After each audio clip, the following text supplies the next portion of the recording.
La historia de la guerra de Troya nos fascina no solo por el eco de sus espadas, sino por la profunda red de destinos, caprichos divinos y debilidades humanas que la sostienen. A menudo imaginamos este conflicto como un choque brutal e ininterrumpido, pero la realidad que nos cuentan los textos antiguos es mucho más compleja y fascinante. Hoy voy a desentrañar los secretos de esta guerra legendaria, desde las condiciones mágicas para su final hasta el aspecto real de sus protagonistas y la asombrosa fragilidad que compartían tanto mortales como dioses. Comencemos por el final, o, mejor dicho, por lo que era necesario para que ese final ocurriera. Troya no iba a caer simplemente por la fuerza bruta de los griegos, estaba protegida por hilos invisibles del destino, según los oráculos y específicamente las revelaciones que el adivino troyano Héleno hizo tras ser capturado por los griegos. La ciudad era inexpugnable a menos que se cumplieran tres requisitos ineludibles. Primero, debían traer al campamento los restos de Pélope, un antiguo rey. Segundo, el joven Neoptólemo, hijo del gran Aquiles, debía unirse a la batalla. Y tercero, debía ser robado el Paladio. Este Paladio era una antiquísima estatua de la diosa Atenea que había caído del cielo. Mientras permaneciera en su templo, los muros de Troya no cederían. Fueron Odiseo y Diomedes quienes, amparados en las sombras de la noche, lograron infiltrarse en la ciudadela y robar la estatua divina. Pero no era lo único. Otra condición indispensable para la victoria era emplear el arco y las flechas que habían pertenecido a Hércules y que estaban en poder del marginado guerrero Filoctetes. E incluso, antes de todo esto, hubo que silenciar al rey Tracio Reso, asesinado en un ataque nocturno antes de que sus magníficos caballos pudieran pastar en las llanuras troyanas. Conociendo el peso de este destino, cabe preguntarse, ¿quiénes eran estos hombres y mujeres que cargaban con el peso del mundo en sus hombros? Gracias a relatos como los de Dares Frigio, podemos ponerles rostro. Usemos la imaginación para visualizar al bando griego. Agamenón, el comandante supremo, era un hombre corpulento, de tez blanca y miembros robustos, con una nobleza evidente. Su hermano Menelao, el esposo ofendido, era pelirrojo, de estatura media y muy hermoso.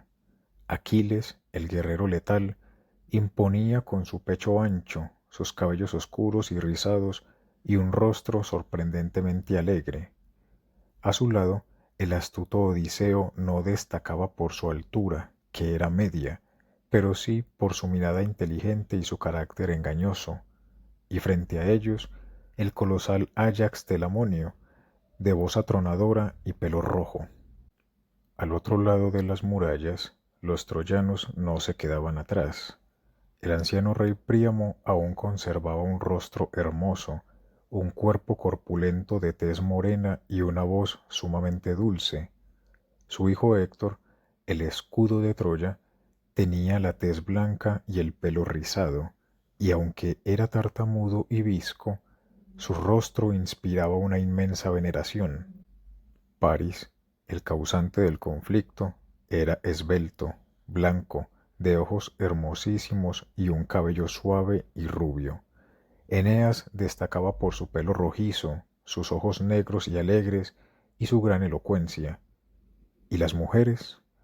Helena es descrita con una belleza arrebatadora, de boca pequeña y un rasgo muy particular, un lunar entre las cejas. Políxena, la princesa troyana, era alta, blanca, de largo cuello y cabellos rubios. Pero estos cuerpos no iban a la batalla desprotegidos, vestían panoplias formidables. Pensemos en Aquiles, equipado con armas forjadas por el mismísimo dios de la fragua, luciendo una coraza deslumbrante, grebas relucientes y un escudo inmenso, o en el duelo singular entre Paris y Menelao, ambos coronados por yelmos con penachos de crines de caballo. Sin embargo, a pesar de contar con guerreros formidables, la guerra de Troya no fue un choque constante que estallara de la noche a la mañana. Fue un proceso agónico que tomó en total 10 años, 6 meses y 12 días. Para empezar, tras el rapto de Helena, los griegos pasaron 2 años completos solo reuniendo a sus tropas, y cuando por fin zarparon, se equivocaron de rumbo, desembarcaron en Misia creyendo que era Troya, combatieron por error y una tempestad los dispersó de vuelta a casa. El resultado, 8 largos años de retraso antes de poder volver a reunirse en Áulide.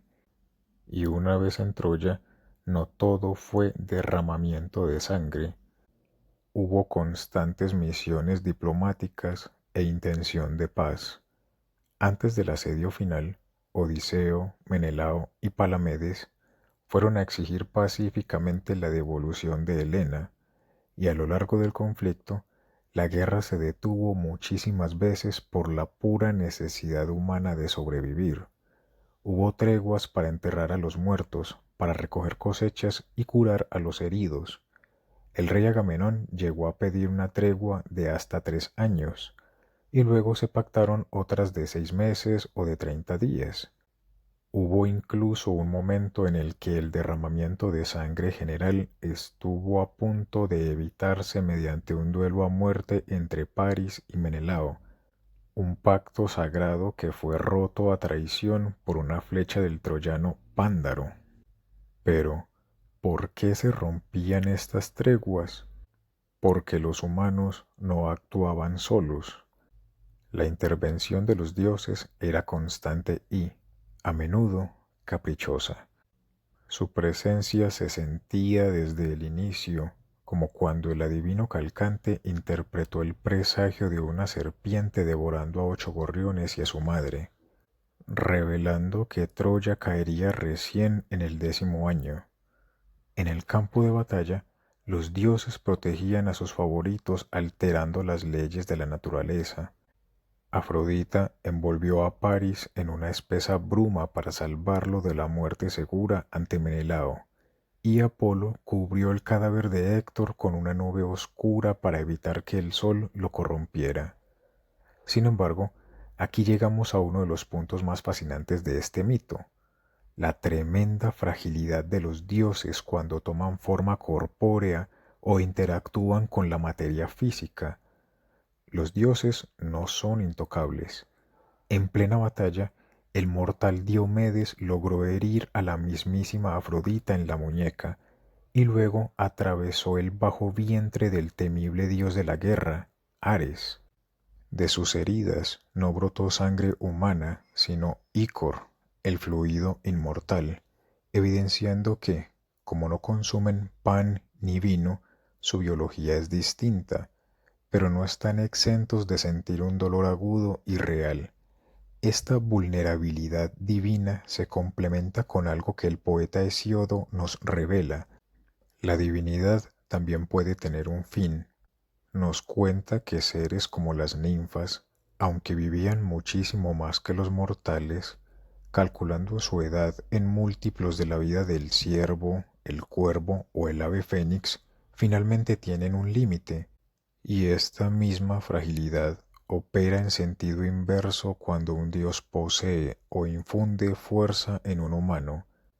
Si recordamos un eco posterior en la Eneida, cuando la diosa Hera retira su apoyo al guerrero Turno acatando las órdenes de Zeus, el resultado es desolador. Al abandonarlo la fuerza divina, el cuerpo humano queda expuesto en toda su finitud, jadeante, sudando a mares, incapaz de levantar su propio escudo y obligado a lanzarse al río por pura supervivencia. Es una metáfora perfecta. El contacto físico entre lo divino y lo mortal es un riesgo inmenso para ambas partes. Los dioses pueden sangrar, y los mortales se quiebran bajo su propio límite. Finalmente, cuando el polvo se asentó, cuando los dioses se retiraron y el destino de Troya se cumplió tras el engaño del caballo de madera, ¿qué fue de estos héroes? El saldo fue abrumadoramente trágico. muchos no volvieron a ver la luz del sol. Protesilao, cumpliendo un fatal presagio, fue el primero en morir al desembarcar. El gran Héctor cayó ante la furia de Aquiles, quien arrastró su cadáver atado a su carro. Pero el propio Aquiles encontró su fin en el templo de Apolo, asesinado a traición por Paris y Deífobo, engañado por la promesa de casarse con Políxena. Paris, a su vez, pereció a causa de las flechas envenenadas de Filoctetes. El anciano rey Príamo fue masacrado frente a sus altares por Neoptólemo. El valiente Áyax Telamonio se quitó la vida en un ataque de locura, y la joven Políxena fue trágicamente sacrificada como ofrenda fúnebre sobre la tumba de Aquiles. Aún así, hubo quienes lograron sobrevivir a la catástrofe. Menelao recuperó a Helena de entre las cenizas de la ciudad y emprendió el camino a casa. Agamenón, el líder de la expedición, sobrevivió llevándose a la profetisa Casandra como su premio. Odiseo inició su larguísimo y tortuoso viaje de regreso a Ítaca, y del lado troyano, curiosamente, sobrevivieron aquellos que, según algunas versiones, conspiraron desde adentro. Anténor y Eneas lograron pactar con los griegos y escapar de la matanza con los suyos. Eneas partió a un exilio que daría origen a una nueva era, mientras que el adivino Héleno y la viuda Andrómaca fueron perdonados y marcharon cautivos pero vivos hacia nuevas tierras. Esta es la historia de la guerra de Troya. No es sólo un relato de bronce chocando contra bronce, sino una sinfonía de pasiones, de treguas desesperadas, de dioses que sangran y de una humanidad que, pese a sus límites, esculpió su nombre en la eternidad.